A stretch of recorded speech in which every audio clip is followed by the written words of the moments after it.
Makasih Pak. Bagaimana caranya kita minta maaf kepada orang yang kita zolimi pada saat lampau, mungkin sekitar 5 tahun atau 10 tahun yang lalu gitu. Teman sekarang orang itu sudah tidak bisa kita temui gitu. Apakah sudah meninggal atau sudah di mana tidak bisa kita temui. Kita mungkin pernah menzolimi dia tapi udah nggak bisa temui. Gimana caranya? Sedekah atas nama orang yang mungkin antum dolimi, antum sudah lupa. Ya Allah, saya sedekah 1 juta mungkin kepada siapapun yang pernah saya dolimi dan saya tidak tahu lagi kemana dia. Saya sedekahkan harta ini atas nama kebaikan untuk beliau. Karena melakukan kebaikan yang ditujukan kepada orang yang kita dolimi, kafarahnya kita dari dosa itu. Contoh nih, mari kita lihat dari perkataan Imam Nawawi. Pak Hari ngibahin saya. Muka-muka saya nggak pernah, tapi kalau pernah ya istighfar sama Allah. Pak Hari ngibahin saya. Terus Pak Hari kan dolimin saya. Maka yang dilakukan ada 2 opsi dalam petunjuk syariat. 1, Pak Hari langsung minta maaf sama saya. Ustadz, saya pernah gibahin Ustadz. Ya saya ridho. Selesai itu, tidak ada lagi pengadilan Allah di akhirat. Atau yang kedua, kalau saya ngomong langsung ke Ustadz, ya nanti Ustadz akhirnya renggang sama saya.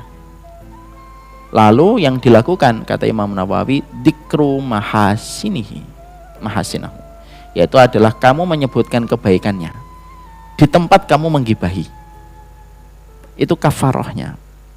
Dari situlah sebagian para ulama mengatakan menyebutkan kebaikan orang yang kita gibahin untuk mengganti gibah yang pernah kita berikan, itu kafarahnya, itu penebusnya. Sama, kalau kamu melakukan kedoliman, orang yang kamu dolimi tidak lagi bisa kamu jumpai. Di mana dia? Kok sekarang nggak ada? Oh ya sudah, saya sedekah. Saya sedekahkan.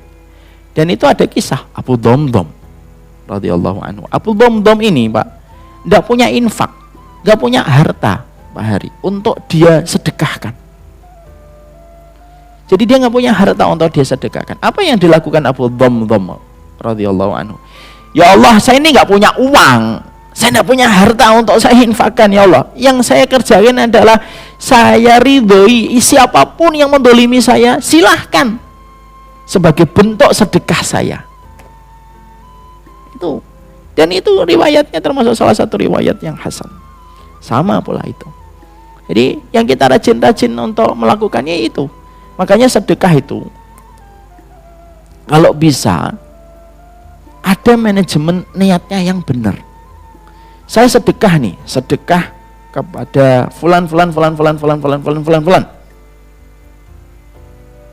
Ya. Maka sedekah kita kepada fulan ini pertama untuk menghapuskan dosa saya. Yang kedua menjaga keluarga saya dari bala. Yang ketiga untuk orang tua saya. Yang keempat, ya Allah, kalau ada orang yang dolim, yang pernah saya dolimi, ya ambilkan dari sedekah itu, supaya dia mendapatkan kebaikan dari sedekah itu.